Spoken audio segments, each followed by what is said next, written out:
अस्सलाम वालेकुम नाज़रीन, एक नई वीडियो के साथ मैं हूं आपका मेज़बान रज़ा अब्बास। बात करेंगे पाकिस्तान के सियासी मंजरनामे के हवाले से।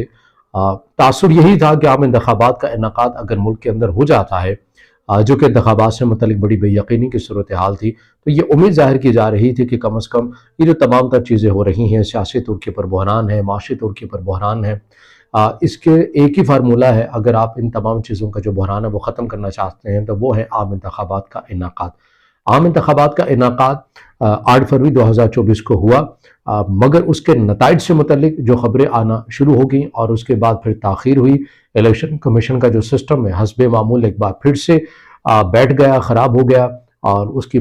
जो मुख्तलिफ तावीलें हैं वो भी हमारे सामने आती रही। लेकिन बहरहाल एक तासुर उसी वक्त बनना शुरू हो गया जब नताइज में ताख़ीर आई कि इलेक्शन कमीशन ने कोई या इस हवाले से जो है वो धांधली की गई है, या चीज़ें जो हैं वो ऐसी हुई हैं। पाकिस्तान तहरीक इंसाफ की जानिब से कहा गया हमारे उम्मीदवारों को, जो कि बड़ी तादाद के अंदर लीड में थे और लीड उनको मिल रही थी, और उन्हें एकदम से हरवा दिया गया, या रात को नताइज कुछ और थे तो सुबह नताइज तब्दील कर दिए गए। बहरहाल ये पाकिस्तान तहरीक इंसाफ का भी मौक़िफ़ था, JUI भी इस हवाले से कह रही है धांधली हुई, और मुख्तलिफ जो छोटी बड़ी जमातें हैं वो भी ये कहती हुई नज़र आती हैं कि इन इंतखाबात में नताइज के हवाले से धांधली हुई है। ANP या दीगर जमातें भी इस हवाले से गिले शिकवे करती हुई नजर आईं। लेकिन पाकिस्तान तहरीक इंसाफ मुसलसल ये दावा कर रही थी कि बड़ी तादाद के अंदर हमने ये सीटें जीती हैं, हमारे मैंडेट को चोरी किया गया है, अगर हमें हमारा मैंडेट मिल जाता है तो उसी सूरत के अंदर हम मरकज़ और पंजाब और KP में हुकूमत बआसानी तौर के ऊपर बना लेते हैं। अब हमने देखा कि गुज़िश्ता दिनों एक बड़ी तादाद के अंदर पाकिस्तान तहरीक इंसाफ के रहनुमाओं की जानिब से एक निजी होटल में इस्लामाबाद में इंटरनेशनल मीडिया को बुलाकर ये चीज़ें भी सामने रखी जाती हैं कि किस तरह से हमारे मैंडेट को चोरी किया गया, और उसके अंदर जो सबूत हैं वो मुख्तलिफ TV चैनल्स के जो रिजल्ट्स जब अनाउंस किए जा रहे थे तो उनके स्क्रीन शॉट इंटरनेशनल मीडिया के सामने रखे गए कि ये देखिए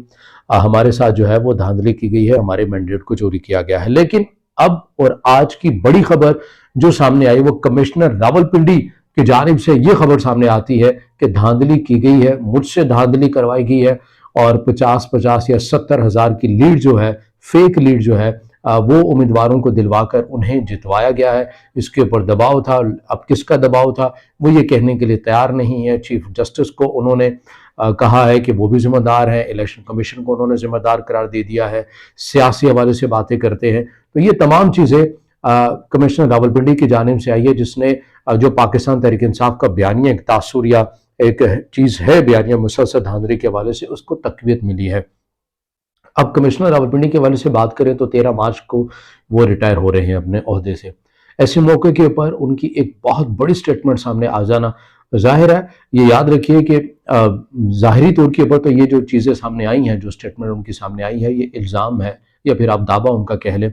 हक़ाइक़ क्या है ये तो इंक्वायरी होगी तो मालूम होगा कि ऐसी स्टेटमेंट उन्होंने क्यों दी है। क्योंकि ये भी याद रखिए कि कमिश्नर रावलपिंडी ना तो RO होता है, ना ही DRO होता है, ना ही ये जो मुतल्लिक़ अफसरान जिनके ओहदे मैंने आपके सामने रखे हैं, ना ही ये कमिश्नर रावलपिंडी के मातहत होता है, बल्कि ये रिपोर्ट टू इलेक्शन कमीशन होता है। अब इतनी बड़ी तादाद के अंदर कमिश्नर रावलपिंडी का इस कॉन्फिडेंस से कह देना कि हमारे लोगों को इस्तेमाल किया गया और ठप्पे लगवाए गए हैं और अभी तक ये सिलसिला जारी व सारी है, मुख्तलिफ नौइयत से इन चीज़ों को देखा जा रहा है। सबसे पहले अगर हम बात करें कि ये एकदम से क्या हुआ, तो एकदम से कुछ ऐसी मालूमात भी सामने आ रही हैं कि पाकिस्तान मुस्लिम लीग नून के कायद नवाज शरीफ की जानिब से जब अहम रहनुमाओं के साथ पाकिस्तान मुस्लिम लीग नून की बैठक हुई, जिसमें नवाज शरीफ और तमाम क़यादत मौजूद थी, वहाँ पर बड़ी एक पक्की राय ये थी कि आप विफाक में हुकूमत ना बनाएं, यानी कि नून लीग विफाक में मत बैठे, पीपल्स पार्टी बनाए, आज़ाद उम्मीदवार ज़ाहिर पाकिस्तान तहरीक इंसाफ या कोई भी बना ले, कम अज़ कम नून लीग को विफाक में नहीं बैठना चाहिए। पंजाब में आप सीटें जीते हैं तो पंजाब की हद तक हुकूमत संभालें। 18वीं तरमीम के बाद वैसे भी सूबों के पास बड़ी पावर है, तो विफाक वाला गंद अपने ऊपर ना लें, ये वाली जिम्मेदारी मत लें। आज़ाद उम्मीदवार या पीपल्स पार्टी अगर मिलकर बनाते हैं तो इन्हें बनाने दिया जाए। लेकिन फिर ये भी खबर हमारे सामने आती है, कुछ इस हवाले से भी ज़राए कहते हैं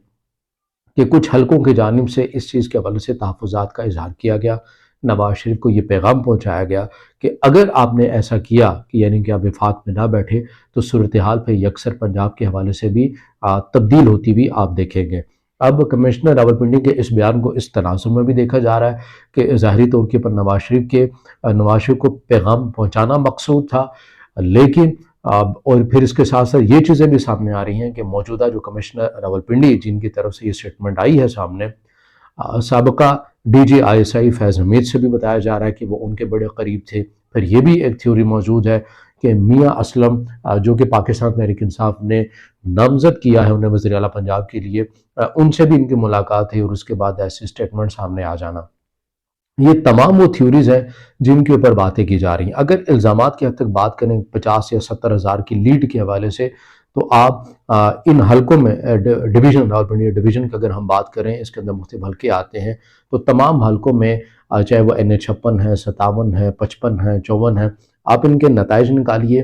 اور دیکھیے کہ کتنے مارجن سے جو امیدوار جیتا ہے، وہ کس حد تک مارجن سے وہ امیدوار جیتا ہے، ٹرن آؤٹ اس کا کتنا رہا ہے۔ تو یہ کیلکولیشن آپ کو واضح طور کے اوپر بتا دے گی کہ کس حد تک صداقت ہے کمشنر راولپنڈی کے اس سٹیٹمنٹ یا اس الزام کے اوپر۔ لیکن انٹرنیشنل میڈیا اس خبر کو لے چکا ہے اور جتنی مختلف جو NGOs ہیں انٹرنیشنل سطح کے اوپر، وہ اس خبر کو لے چکی ہیں اور پاکستان تحریک انصاف مسلسل انٹرنیشنل میڈیا کو انگیج کیے ہوئے ہے اس کے اوپر کہ عام انتخابات 8 فروری 2024 کو ہوئے، اس میں پاکستان تحریک انصاف کا جو مینڈیٹ ہے وہ چوری کیا گیا۔ ملک کے اندر جو سیاسی طور کے اوپر عدم استحکام ہے مزید شدت اختیار کر گیا ہے۔ معاشی سطح کے حوالے سے ہماری کوئی پالیسی نہیں ہے، نگراں سیٹ اپ کیئر ٹیکر بیٹھے ہوئے ہیں، فیصلے اس طرح سے نہیں کر پا رہے، جو بھی حکومت آئے گی ہمیں مالیاتی اداروں کے پاس جانا ہے۔ تو اتنی بڑی ایک سینیریو پاکستان کے اندر جو بن چکا ہے، تو خدا نخواستہ یہ جو صورتحال ہمیں جہاں پر جاتی ہوئی نظر آ رہی ہے، خدا نخواستہ اب تو یہ بھی باتیں ہونے لگ گئی ہیں کہ کوئی ایمرجنسی یا مارشل لاء کی طرف آپ کا ملک جاتا ہوا نظر آ رہا ہے۔ لیکن جو اگر ایمرجنسی یا مارشل لاء کے حوالے سے بھی جو خبریں سامنے آ رہی ہیں تمام سچویشن کے حوالے سے، تو یہ بھی یاد رکھنا چاہیے کہ ملک کو اس نہج کے اوپر پہنچانے والے کون ہیں،